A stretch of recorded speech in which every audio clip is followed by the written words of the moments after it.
ان کا حق ادا کرنے کی کوشش کر سکوں۔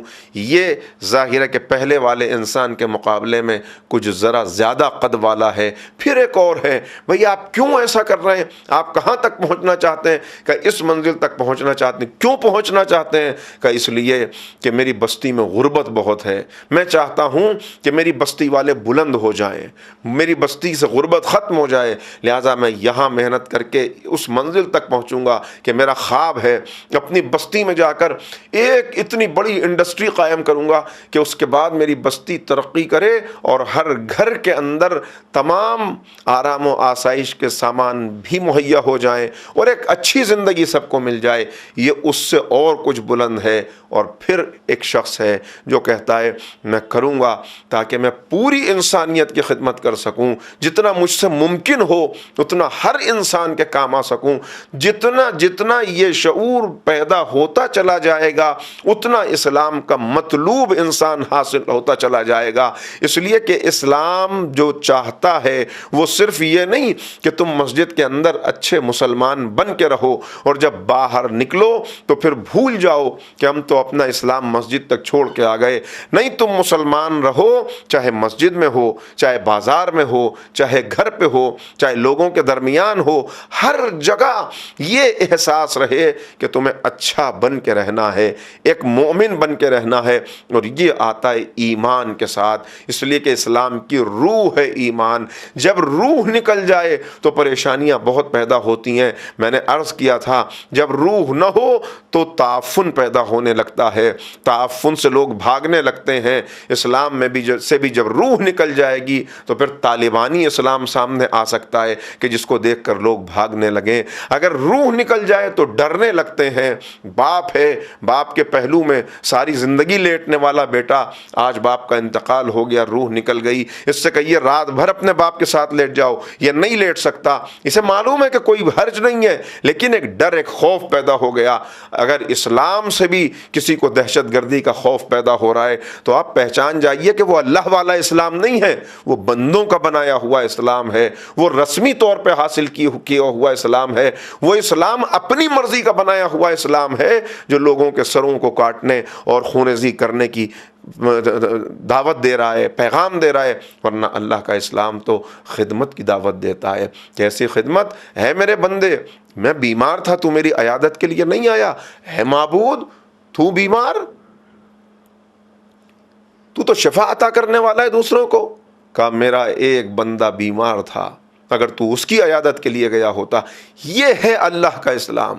تو نے بندے کی عیادت کی ہوتی گویا میری عیادت کی، تو نے بندوں کے لباس پہنایا ہوتا گویا تو نے مجھے لباس پہنایا، تو نے بندے کو کھانا کھلا دیا ہوتا گویا تو نے مجھے کھانا کھلا دیا، تو نے بندے کے لیے لباس کا، گھر کا انتظام کر دیا ہوتا گویا تو نے میرے سر پہ سایہ کیا۔ یہ ہے اللہ والا اسلام، کہ یہ اسلام ایمان کے بغیر حاصل نہیں ہوتا۔ اور جب اسلام اور ایمان مل جاتے ہیں تو اب اسلام یعنی خدمت، اسلام یعنی تحفظ، اسلام یعنی سلامتی، اسلام یعنی بیماروں کے لیے ہر وقت کھڑے ہو رہنا، اسلام یعنی مخلوق خدا کی خدمت کرنا، اسلام یعنی جانوروں کو تحفظ کرنا۔ اسلام صرف مسکرا کے ملنے کا نام نہیں ہے۔ جیسے ہم نے عبادت کو یہ سمجھ لیا کہ عبادت کس سے تصور آتا ہے؟ مسجد، مصلی، تکبیر، وضو، سجدہ، رکوع، بس یہیں تک محدود ہو گیا۔ اسی طرح جب کوئی لفظ اخلاق ہمارے سامنے بولتا ہے تو اخلاق سے ہمیں سمجھ میں آتا ہے ایک مسکرا کے ملنے والا انسان جو مسکرا کے بات کرتا ہو، نرمی سے بات کرتا ہو۔ یہ ایک حصہ ہے اخلاق کا، لیکن یہ اخلاق نہیں ہے۔ مسکرا کے ملنے والا، بہت سے سیلز مین کو ٹریننگ دی جاتی ہے کہ اپنا پروڈکٹ بیچنا ہے تو ہر ایک سے مسکرا کے ملو۔ کیا یہ با اخلاق ہے؟ اخلاقی اعتبار سے یہ ایک بہت اچھی شخصیت، ایک مورل بینگ ہے؟ نہیں۔ بہت سے لوگ ایسے ہوتے ہیں بڑے اخلاق سے ملتے ہیں، بڑی گرم جوشی سے ملیں گے، اٹھ کے معانقہ کریں گے، گلے سے لگائیں گے، اور جب چلے جائیں گے تو کہیں گے دیکھا کیسے شیشے میں اتار لیا، بس مجھے انتظار ہے تھوڑا سا اور میرا اعتبار حاصل کر لیں، تھوڑا سا اور مجھ پہ اعتبار کرنے لگے، پھر اس کے بعد ایسا مرغا حلال کروں گا تو مسکرانا صرف نہیں بلکہ اخلاق کیا ہے، مکمل طور پہ اپنے آپ کو تعلیمات اسلامی کے سانچے میں ڈھال لینا۔ اس میں ایک چیز ہے مسکرا کے ملنا، اس میں ایک چیز ہے ملو تو گرم جوشی سے ملو۔ پھر بات آ گئی، معصوم فرماتے ہیں جب دو مومنین آپس میں ایک دوسرے سے مصافحہ کرتے ہیں، ہاتھ گرم جوشی سے ملاتے ہیں، تو ان دونوں کے ہاتھ کے بیچ میں اللہ کا ہاتھ ہوتا ہے۔ اللہ اکبر، آپ اندازہ کریں۔ تو اخلاق کا مطلب خشوع و خضوع، اخلاق کا مطلب احترام، اخلاق کا مطلب تواضع، اخلاق کا مطلب انکساری، اخلاق کا مطلب صبر، اخلاق کا مطلب تحمل، اخلاق کا مطلب نرمی، اخلاق کا مطلب نیک خوئی، اخلاق کا مطلب صدق و صفا، اخلاق کا مطلب عدالت، اخلاق کا مطلب جود و کرم۔ مکمل طور پر ساری انسانی خوبیاں کمال پہ پہنچ جائیں تب اسلام کا مطلوب انسان حاصل ہوتا ہے۔ اور اسی لیے ایمان کے ساتھ عمل کا ذکر ہوا، ایمان کے ساتھ عمل کا ذکر، ورنہ خالی عمل کافی ہو جاتا۔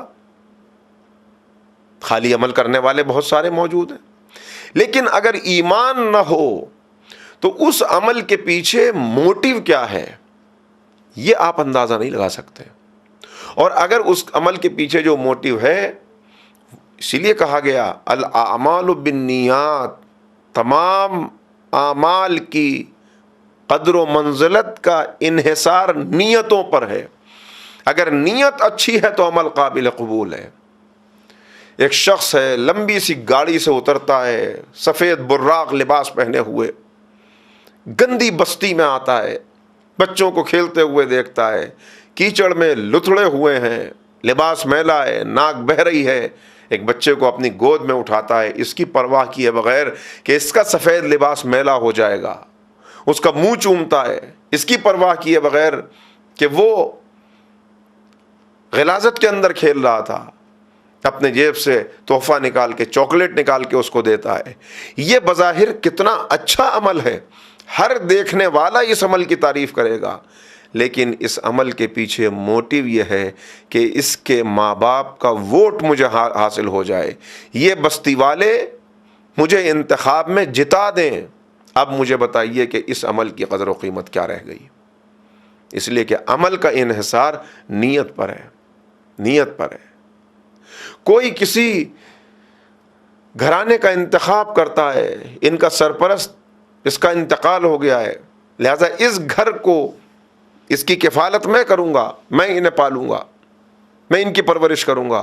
اور اس کے بعد لوگ دیکھتے ہیں کہ دولت خرچ کر رہا ہے، وقت لگا رہا ہے، مگر بعد میں پتہ چلتا ہے کہ اس کا موٹیو کچھ اور ہی تھا، یہ چاہتا کچھ اور تھا۔ اب بہت سی چیزیں ہیں جن کو بیان کرنا مناسب نہیں ہوتا۔ کہا کہ یہ بیوہ تھی اور بیٹیاں تھیں، موٹیو تو موٹیو جیسے ہی ناپاک ہوا ویسے ہی عمل ختم ہو گیا۔ لہذا عمل کا دار و مدار ہے نیتوں پر، اور نیتوں کو پاک کرنے والی چیز ہے ایمان۔ لہذا ہر جگہ ایمان کے ساتھ عمل، اگر عمل ایمان کے ساتھ ہوگا تو اس عمل کی قیمت ہوگی۔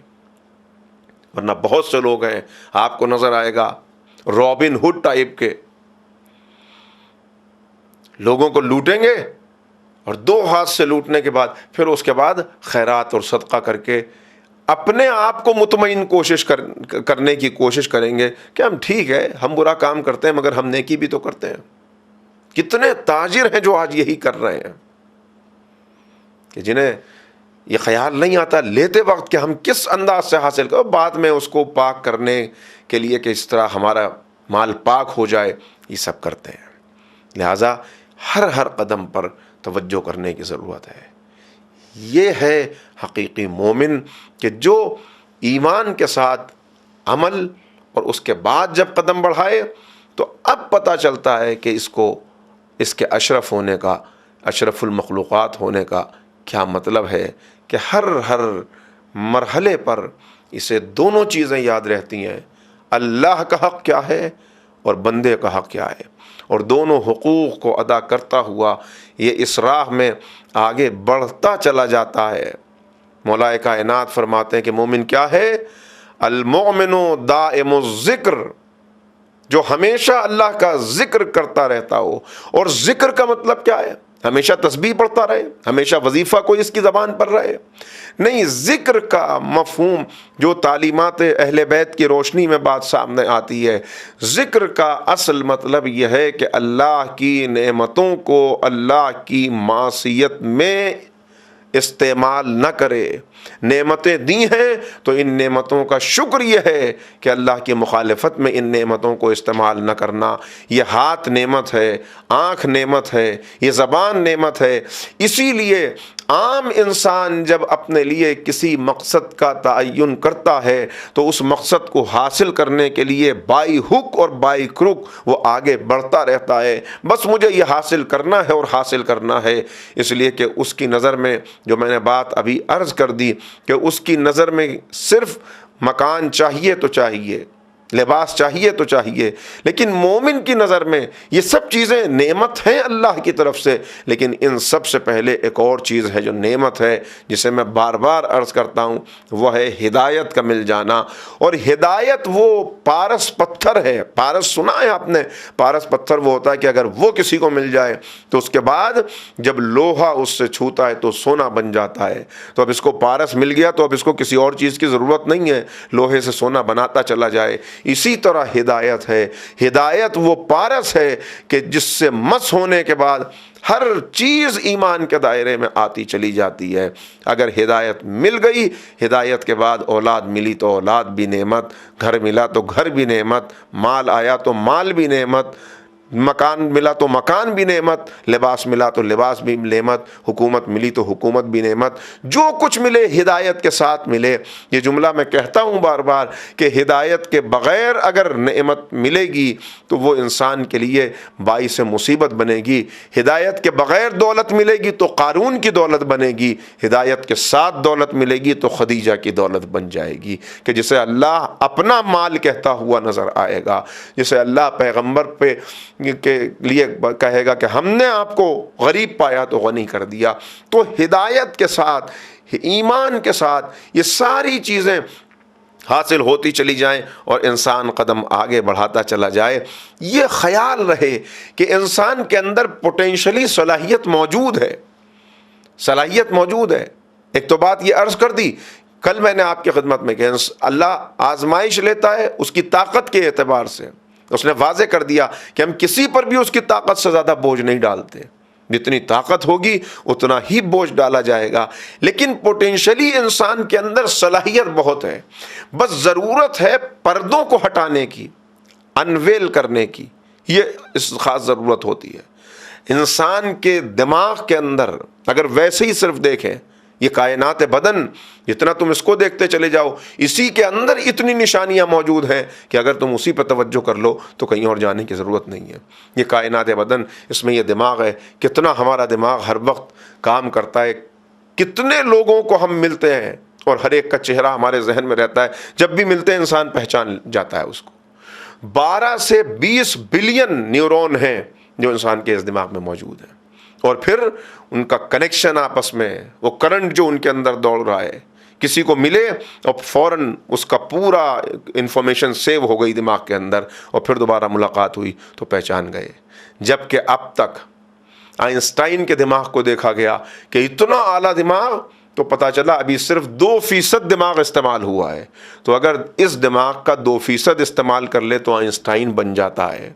اگر اس دماغ کو مکمل طور پہ انسان استعمال کر لے، یہی تو بتایا گیا ہے کہ وہ وقت آئے گا کہ جب اس زمین پر سبزہ ہی سبزہ ہوگا، جب اس زمین سے ظلم و جور کا خاتمہ ہو جائے گا، جب اس زمین پہ عدل کی حکومت ہوگی۔ اور پوچھا گیا کہ امام کے ناصروں کی شان کیا ہوگی، تو کہا امام ان کے سر پہ ہاتھ رکھیں گے اور ان کی عقل بلوغ کی آخری منزل تک پہنچ جائے گی۔ وہ ایک دوسرے سے رابطہ کریں گے کسی بھی دنیا کے کونے کے اندر بیٹھ کر، اپنی ہتھیلی کے ذریعے سے، اپنی ہتھیلی کو دیکھ۔ پہلے اس پہ یقین نہیں آتا تھا لوگوں کو، ایسا کیسے ہو سکتا ہے، لیکن اب جب سے موبائل ہاتھ میں آیا یہ بات آسان ہو گئی سمجھنا. تو اب جب 2% کا کمال یہ ہے تو اسلام امام علم کو ترقی دینے کے لیے آ رہے ہیں، اس لیے کہ اسلام آگے بڑھانے کا نام ہے، پیچھے ہٹانے کا نام نہیں ہے. تو علم کو ترقی دے. 2% دماغ کام کر رہا ہے تو اتنا اعلیٰ انسان دنیا کے سامنے آ گیا.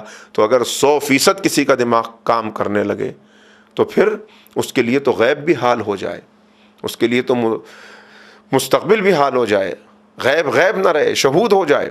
تو یہ مرحلے ہیں جو طے کرنے ہیں. مگر کب پوٹینشل ہے، اس کو انویل کرنے کی ضرورت ہے، ان پردوں کو ہٹانے کی ضرورت ہے. اور یہ پردے کب ہٹیں گے؟ یہ ہٹیں گے اس وقت کہ جب اپنے اندر ان انسانی صفات کو بڑھانے کے لیے مسلسل کوشش کرتا رہے انسان. خصوصیات ہیں بہت سی جو دنیا کے اندر پائی جاتی ہیں، مگر جب ان خصوصیات کو اپنی ذات میں جمع کر لیتا ہے، ظاہر ہے کہ انسان کے اندر ساری خصوصیات کمال تک نہیں پہنچ سکتی، لیکن جتنا ممکن ہو کسی ایک خصوصیت کو تو ایسا ہو کہ اس کو کمال تک انسان پہنچا دے، وہاں تک لے آئے. اسی کی دعوت دینے کے لیے بار بار اللہ نے اپنے انبیاء و مرسلین کو بھیجا. نعمتوں کو دسترخوان سجا ہوا ہے. مولا فرماتے ہیں نہج البلاغہ میں کہ ہم جاتے نہیں نا ایک دوسرے کے یہاں، بھئی کیسے جائیں، انہوں نے ہمیں انوائٹ نہیں کیا. کہ اللہ نے اپنی نعمتوں کو دسترخوان سجا کر تمہیں دعوت دینے کے لیے اپنے انبیاء کو بھیج دیا. اس کے نبی آتے رہے اور تمہیں دعوت دیتے رہے، آؤ آؤ. اور اس دعوت پر لبیک کہنے والے اگر نوجوان ہو جائیں، اس لیے کہ نوجوان کسی قوم کے وہ اگر بیدار ہوں، اگر ان کا شعور بیدار ہو تو پھر وہ قوم ترقی کرتے ہوئے بہت آگے بڑھ جاتی ہے.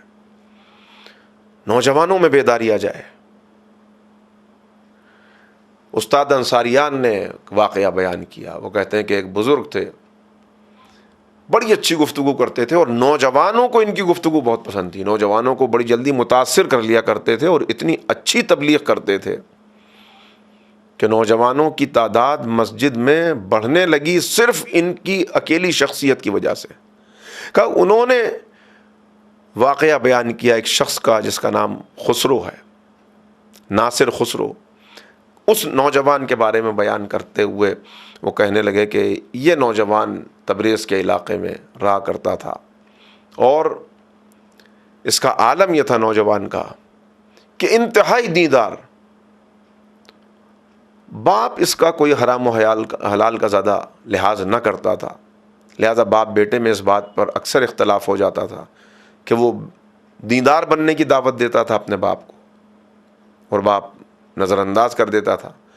کہا کہ ایک دن یہ اختلاف اتنا بڑھا کہ اس نے دیکھ لیا اور کہا کہ بابا آپ تو میری بات مانتے نہیں ہیں، لہٰذا اب اس گھر میں میرے لیے رہنا مشکل ہے. اور یہ کہہ کے ناراض ہو گیا کہ شاید اس سے اصلاح ہو جائے والد کی کہ بیٹا چھوڑ کے چلا گیا. وہ یہاں سے چلا گیا اور جا کے مشہد میں جا کے رہنے لگا. کہا کہ پورا سال گزر گیا. اس کے بعد محرم کا وقت تھا تو محرم میں ہر ایک کو اپنا وطن یاد آتا ہے. وہ بھی محرم میں پلٹ کے آیا. کہ جب وہ آیا تو اتفاق سے یہ جس علاقے کا واقعہ ہے اس علاقے میں محرم میں مجالس کا انعقاد تو ہوتا ہی ہے، اس کے ساتھ بچوں کو سمجھانے کے لیے وہ جو کچھ جگہ کا اپنا عزاداری کا ایک کلچر ہوتا ہے تو اس میں الگ الگ کردار بنائے جاتے ہیں. ایک شخص جو ہے وہ حرملہ کا کردار ادا کر رہا ہے، ایک شمر کا کردار ادا کر رہا ہے.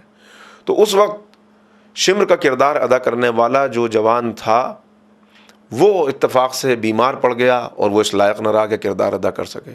تو اس نوجوان سے کہا گیا کہ بھائی کوئی موجود نہیں ہے اس وقت اور ایسا ایسا ہو گیا، سب آئیں گے، لہذا تم یہ کردار ادا کر لو. یہ تیار ہو گیا کردار ادا کرنے کے لیے. اس نے وہ کردار ادا کیا شمر کا. باپ بھی اس کا موجود تھا وہاں پر، وہ اس کو دیکھ کے پہچان گیا. بعد میں یہ گھر آ گیا اسی دن رات میں. جب گھر آیا تو اس نے والد نے اس سے کہا کہ تم نے کچھ کھایا ہے؟ کہا کہ کھایا تو نہیں ہے، بھوکا ہوں. کہا کہ وہاں پہ کھانا رکھا ہوا ہے، کھا لو. تو اب جب یہ وہاں پہ آیا کھانا کھانے کے لیے، دیکھا تو کھانا جو رکھا ہوا تھا اس میں سے جو سالن تھا اس کے اندر کوئی چوہا گرا پڑا تھا. تو اس نے باقی کھانا کھا لیا، وہ چوہا چھوڑ دیا، وہ چوہے کی وجہ سے وہ سالن چھوڑ دیا۔ بعد میں والد نے پوچھا کہ بھائی کیا ہوا، کھانا کھا لیا؟ کہاں کھا لیا۔ کہا یہ چھوڑ کیوں دیا؟ کہا اس کے اندر چوہا پڑا ہوا تھا۔ تو والد نے طنز کے ساتھ کہا کہ ابھی تک تمہارے تقوی کا یہ بھوت اترا نہیں ہے، ابھی تک تمہارا یہی عالم ہے۔ اور پھر غصے میں آ کے کہا کہ 1 سال کے بعد تو لوٹ کے آیا تو شمر بن گیا، شمر کا کردار ادا کرنا تھا، کیا تو علی اکبر کا کردار نہیں ادا کر سکتا تھا؟ تو بیٹے نے سر جھکا کے ایک جملہ کہا کہ جس گھر میں کھانے نجس غذا بیٹوں کو کھلائی جاتی ہو وہاں کے بیٹے شمر ہی بن سکتے ہیں، علی اکبر نہیں بن سکتے۔ یہ کہہ کے وہ چلا گیا۔ یہ واقعہ وہ سناتے تھے، اس سے لوگ متاثر۔ تو پیغام یہی ہے کہ غذا کے اوپر نظر رکھنا، اپنی اندر کی شخصیت پر ہمیشہ توجہ کرنا، اور یہی پیغام دینے کے لیے ائمہ طاہرین اپنی زندگی اسلام پر قربان کرتے ہوئے چلے گئے، ایک کے بعد ایک کیسی قربانیاں ہیں، کس طرح کی قربانیاں ہیں جو دی گئیں۔ عقل کبھی کبھی حیران ہو جاتی ہے کہ ایک انسان راہ اسلام میں قربانی دینے کے لیے اس حد تک بھی آ سکتا ہے۔ جناب ابراہیم کے واقعہ صرف واقعہ بن کے رہ جاتا اگر ہمارے سامنے کربلا کی مثال نہ ہوتی، کہ جہاں دیکھا خود سپردگی کرنے والے کیسے ہیں، خود سپردگی کرنے والے، کہ جہاں امام کہہ رہے ہیں اے میرے اصحاب میں تم سے راضی ہو گیا، کل میدان کارزار گرم ہوگا، یہ ظالم خون بہائیں گے، یہ میرے لہو کے پیاسے ہیں، اگر تم مجھے چھوڑ کے چلے جاؤ تو یہ تم کو تمہاری راہ میں کوئی رکاوٹ پیدا نہیں کریں گے، تم کو جانے دیں گے، جاؤ چلے جاؤ، میں تم سے راضی ہو گیا، میں بیعت اٹھائے لیتا ہوں، میں تمہیں اجازت دیتا ہوں، جائے چلے جاؤ۔ کوئی اپنی جگہ سے نہ اٹھا۔ یہ تھی ان کی خود سپردگی کہ امام نے ان کی رضا کو انہی کے حوالے کر لی دیا، مگر انہوں نے پلٹ کے کہا کہ نہیں۔ بس ایک مرتبہ کا اچھا آنکھ کی شرم بھی ہے جو انسان کو روکتی ہے۔ کہا علی اکبر چراغ گل کر دو، چراغ گل ہوا، اور امام نے کہا میں تمہیں اجازت دیتا ہوں، جاؤ چلے جاؤ، میں تمہاری جنت کی ضمانت لیتا ہوں، میں تمہاری جنت کا ضامن ہوں، جاؤ چلے جاؤ۔ اچھا اگر جانے میں شرم آ رہی ہے تو جاؤ اپنے ساتھ مخدرات عصمت کو لیتے چلے جاؤ، کل کوئی پوچھے گا کہ کیوں چلے آئے تو کہہ دینا کہ ہم بیویوں کا حجاب بچانے کے لیے چلے آئے۔ مگر کوئی نہ اٹھا۔ جب چراغ پھر روشن ہوا تو بریر حمدانی کھڑے ہوئے تھے، مولا جانے کے لیے کہہ رہے ہیں، ہم سے جانے کے لیے کہہ رہے ہیں، میں آپ کے نانا کا صحابی ہوں، آپ ٹھوکرے مار کے بھی نکالیں تو ہم نہ جائیں گے، ہم آپ کو چھوڑ کے چلے جائیں تو جنگل کے درندے ہمیں پھاڑ کے کھا جائیں۔ اس کے بعد ایک ایک صحابی اٹھ کے کھڑا ہونا شروع ہوا اور سب نے اپنے اپنے جذبات کا اظہار کیا، ہم نہیں جائیں گے، ہم کیسے چلے جائیں۔ بس ایک مرتبہ میرے مولا کے لبوں پر مسکراہٹ آ گئی کہ جیسے اصحاب مجھے ملے، نہ نانا رسول خدا کو ملے، نہ بابا علی مرتضیٰ کو ملے، نہ بھائی حسن مجتبیٰ کو ملے، میرے اصحاب، میرے اصحاب۔ اس کے بعد امام نے کہا اچھا اس رات کو عبادت میں بسر کرو۔ رات عبادت میں بسر ہونے لگی اور امام ایک ایک خیمے کا جائزہ لینے لگے، ایک ایک خیمے میں امام جاتے ہیں، جا کے دیکھتے ہیں خیموں میں کیا گزر رہی ہے۔ ادھر میں نے عجیب روایت دیکھی، علامہ جوادی نے اس کو لکھا ہے کہ ادھر جناب زینب نے جناب فضہ سے کہا اے فضہ میں دیکھنا چاہتی ہوں میرے بھائی کے اصحاب کے خیمے میں اس وقت کیا ہو رہا ہے، کہ شہزادی جناب فضہ کے ساتھ گئیں اور خیمے کے باہر جا کے کھڑی ہوئیں تو آگ سے آوازیں آ رہی تھیں. منظر یہ تھا کہ اصحاب کی نمائندگی جناب حبیب ابن مظاہر کر رہے تھے، جو کہہ رہے تھے دیکھو ایسا نہ ہو کل ہم سے پہلے بنی ہاشم کے جوانوں پر کوئی ضرب آ جائے، کسی کے کوئی زخم لگ جائے. اب جو یہ عالم دیکھا، بی بی نے اپنے ہاتھوں کو اٹھایا، اے پالنے والے میرے بھائی کے اصحاب کو اجر عظیم عطا کر.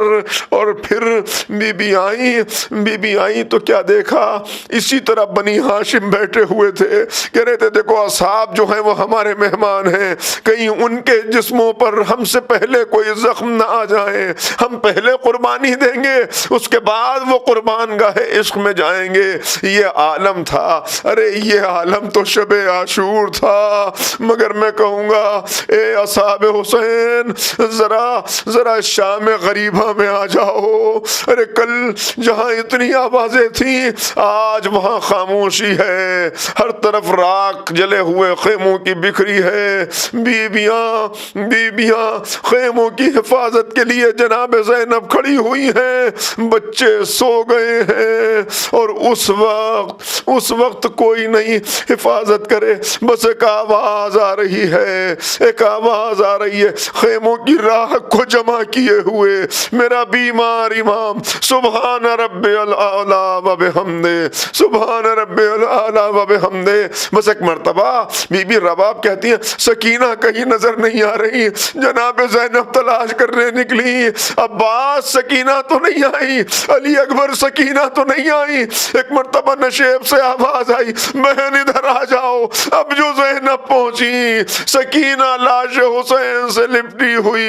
اے بابا آپ نے جو گوشوارے پہنائے تھے وہ لٹ گئے. اے بابا ہمارے سر سے ردائے اتر. سیعلم الذین ظلموا ای منقلب ینقلب. انا للہ و